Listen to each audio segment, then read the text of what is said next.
Les partis politiques au Togo et en Afrique du Sud font une amère expérience électorale en 2024. Si le premier a un député l'Assemblée, le second n'en a même pas après les résultats officiels. La raison: les partis politiques au Togo et en Afrique du Sud font une amère expérience électorale en 2024. Si le premier a obtenu un député l'Assemblée, le second n'en a même pas après les résultats officiels. Au Togo, la population a sanctionné dans les urnes le parti Alliance nationale pour le changement, un parti de l'opposition. En Afrique du Sud, l'AN a été encore plus lourdement sanctionné dans les urnes. Autrement dit, l'année électorale 2024 pour les partisans en Afrique du Sud et au Togo est un coup dur. Les élections législatives et régionales tenues le 29 avril 2024 au Togo ont mis fin à la suprématie du parti Alliance nationale pour le changement, ainsi que, pour le Congrès national africain, en Afrique du Sud au terme des résultats des urnes le 29 mai 2024.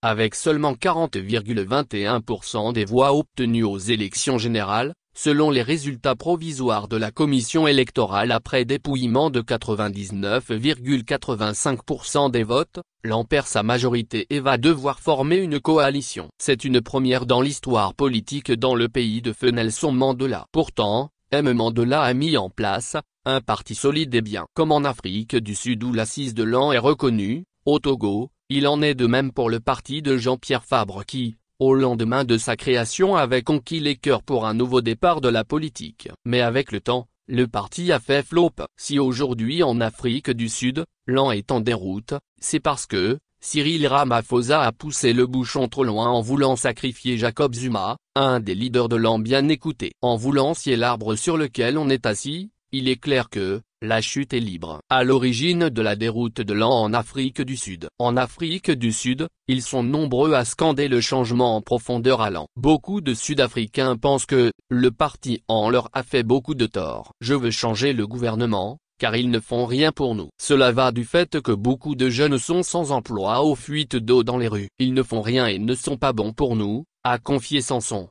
septuagénaire à nos confrères de RFI. Partout, la déception revient sur les lèvres des populations. L'AN a absolument déçu tout le monde et je ne parle même pas que en termes d'un point de vue économique. Ils se font passer pour un mouvement révolutionnaire qui aide les plus pauvres, mais ce n'est pas le cas. Ce que je déteste le plus, et que j'observe depuis 30 ans, c'est comment à chaque élection, ils dupent les plus pauvres, en leur rappelant les souffrances du passé, sous l'apartheid. Et une semaine après, ils nous ont oubliés. Si malgré tout, une partie de la génération qui a vécu sous l'apartheid considère que l'AN reste le mouvement qui a lutté pour leur liberté, et qu'il est donc difficile d'imaginer de voter pour l'opposition, le son de cloche est différent chez les jeunes, dont 45% sont sans emploi. Les moins de 35-40 ans, et ceux que l'on appelle les born free et libres, après l'apartheid, n'ont pas cette loyauté envers le parti de Mandela, et étaient donc plus à même de voter pour l'opposition ou de ne pas voter du tout.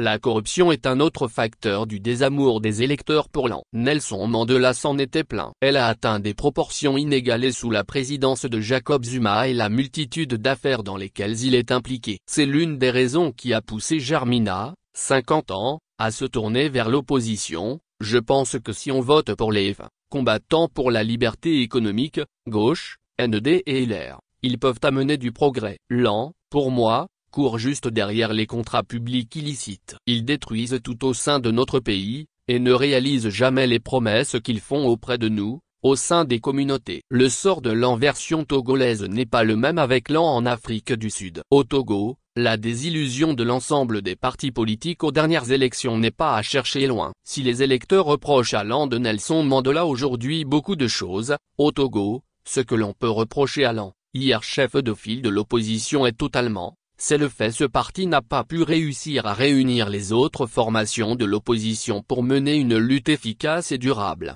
Même chose pour l'UFC qui a pris le relais de parti chef de file de l'opposition. Les mots qui ont fini par emporter les partis politiques de l'opposition dont l'AN sont l'ego des leaders et de leur entourage, le manque d'humilité politique, le refus de s'asseoir pour taire les égos et la liste est longue. Face à tout cela, le peuple qui sait tout dans le silence, est arrivé à frapper fort en Afrique du Sud et au Togo. Pendant que le parti présidentiel reçoit des ficelles en Afrique du Sud, au Togo, le parti présidentiel Union pour la République, UNIR, reçoit l'adhésion populaire d'un peuple qui est fatigué de la politique d'autruche des opposants. Trêve de spéculation.